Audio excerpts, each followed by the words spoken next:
Samuel 17ஆம் அதிகாரம் 50வது வசனத்தை வாசிங்க. இவ்விதமாக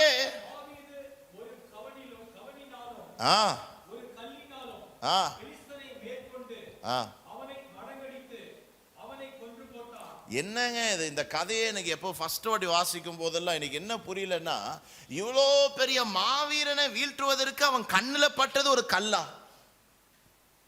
சரி, அப்படி பட்டுனதுனே வச்சுக்கோங்களேன், அவனுக்கு எவ்வளோ, how much courage you would have needed to take the stone to go against the champion. யோசிச்சு பாருங்க. நீங்க போறீங்க இன்டர்வியூக்கு, சூப்பர் ஸ்டாருக்குன்னா பேச ரெடி ஆகிட்டு போறீங்க, கரெக்டு தானே? ஏன்னா நம்மளுக்கு என்ன இல்லை, அங்கே சரக்கு இல்லை நம்மளுக்கு.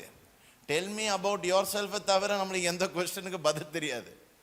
அதனால் நம்ம ஆள் சென்ட்டு கிண்டு போட்டு எந்த கலங்காமல் அப்படியே நடக்கிறது கூட ரோபோட் மாதிரியே நடந்து போவோம். அல்லேலூயா. அட்லீஸ்ட் அந்த இன்டர்வியூக்கு உரியதான ஒரு லுக்கு நம்ம ஆளுக்கு இருக்குது. தாவீதுக்கு அந்த லுக்கு கூட இல்லை. நான் சொல்றது கரெக்டு தானே? இந்த முன்னாடிலாம் பாருங்கள், இந்த ஹவுஸ் விசிட்லாம் நிறையா பண்ணுவோம் பாருங்கள், இந்த கிராமத்துலலாம். அவங்க கேட்பாங்க, பாஸ்டர் வாங்க பாஸ்டர் வாங்கன்னு. அப்புறம் ஃபோன் பண்ணி கேட்பாங்க, எத்தனை பேர் வரீங்கன்னு. 3 பேருன்னு சொல்லுவோம். ஆனால் சில டைமில் ஜாஸ்தி இடம் பாருங்கள். அது பாலா தண்ணியானு கண்டுபிடிக்கிறதுக்கே ரொம்ப நேரம் ஆகும். அது காஃபியா இல்லை பிளாக் காஃபியான்னு கண்டுபிடிக்கிறதுக்கே ரொம்ப நேரம் ஆகும். அல்லேலூயா. ஏன்னா அதை அட்ஜஸ்ட் பண்ணி அதை மேக்கப் பண்ணி எப்படியோ ஒரு காஃபியாக வந்து நிற்கும் அது. அல்லேலூயா. ஆஃப்டர் ஆல் நம்மளுக்கு இதை போல் ஒரு சின்ன வாழ்க்கை வாழ்கிற நம்மளுக்கே இந்த லெவலில் மேக்கப் பண்ணுறோமே, தாவீது ஒரு மகா வீரனை சந்திக்க போகிறாரு.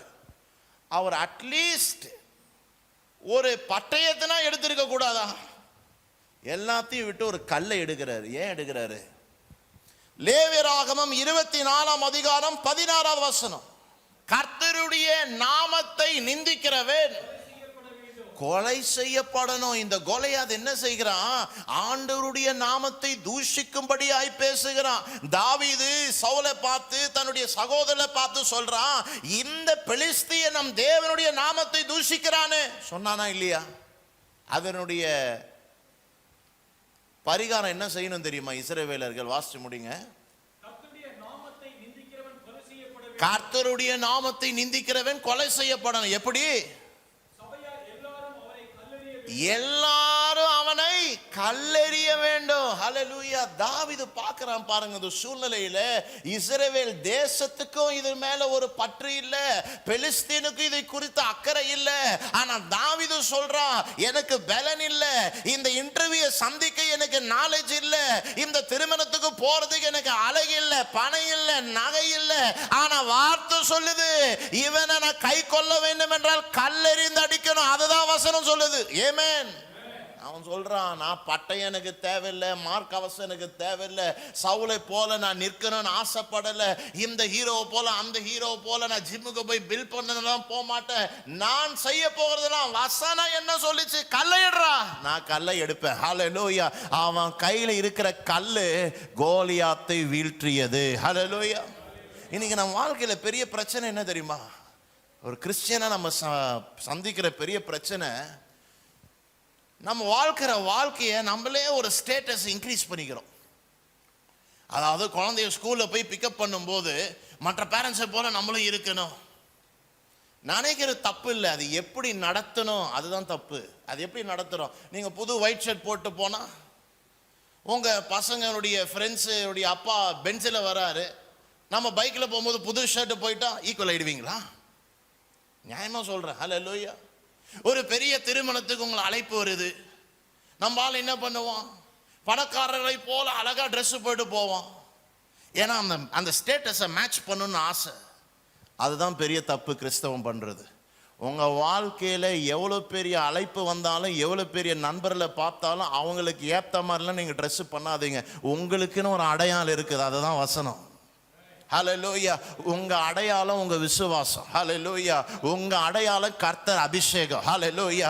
உங்கள் அடையாளம் நான் உன்னோடு இருக்கிறேன், அதுதான் என் அடையாளம். அந்த அடையாளத்தின்படி நீ நடந்து கொள்ளுவாய் என்றால், நீ போடுற ட்ரெஸ் சிம்பிளா இருக்கலாம், நீ பார்க்கிறவன் பிரதமனா இருக்கலாம், பிரதமரே உனக்கு முன்பதாய் தலை வணங்க செய்வார். ஹல்லேலூயா. கண்கள் காணவில்லை, காது கேட்கவில்லை, உன் புத்தி கெட்டவில்லை, அப்படிப்பட்ட காரியத்தை கர்த்தர் உனக்காய் செய்வார். நீ வசனத்தை கைக்கொள். ஆமென். நாளைக்கு சும்மா ஐயோ பிரதர் எனக்கு ரொம்ப கஷ்டமாக இருக்குது, என் பசங்கள்லாம் இப்படி இருக்கிறாங்க, இதெல்லாம் கேட்குறாங்க, நான் எப்படி கொடுக்க போகிறேன்னு தெரியல, அதை போல் போடணுன்றாங்க, இதை போல் போடணும், அப்போ தான் நம்ம உலகத்தில் நம்ம ஸ்டேட்டஸாக வாழ முடியும். சொல்லுங்க உன் பசங்கிட்ட ஃபஸ்ட்டு நீங்கள் உங்களை பார்த்து சொல்லிக்கோங்க. கண்ணாடி முன்னாடி போய் பார்த்து சொல்லுங்கள். ஏதோ என் பையன் சொன்னான், பொண்ணு சொன்னான், இல்லை என் ஃப்ரெண்டு சொன்னான், அப்படியே ஃபியூஸ் போன பல்பு மாதிரி வந்துடாதீங்க சர்ச்சுக்கு. கண்ணாடி முன்னாடி டெய்லி நின்று பார்த்து சொல்லுங்க, என் அடையாளம் என் விசுவாசம். ஆமென். நாளைக்கு ஆண்டவர் உங்களுக்கு கோல்டுலேயே சூட்டு போடலாம். கோல்டு சூட்டு போட்டாரும் சிரிக்கக்கூடாது, விசுவாசத்தை நிமித்தம் சிரிக்கணும். ஹல்லேலூயா.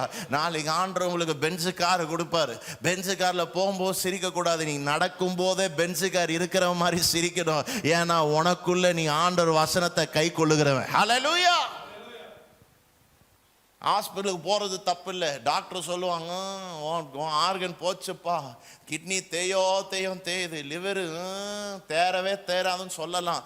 மாத்திரையை போடும்போது லிவரெல்லாம் கரையிற மாதிரி பயம் இருக்கு. என்ன சொல்லணும்? ஆண்டவருடைய தழும்புகளால் நான் சுகமானேன். அந்த வசனத்தை கை கொள்ளு.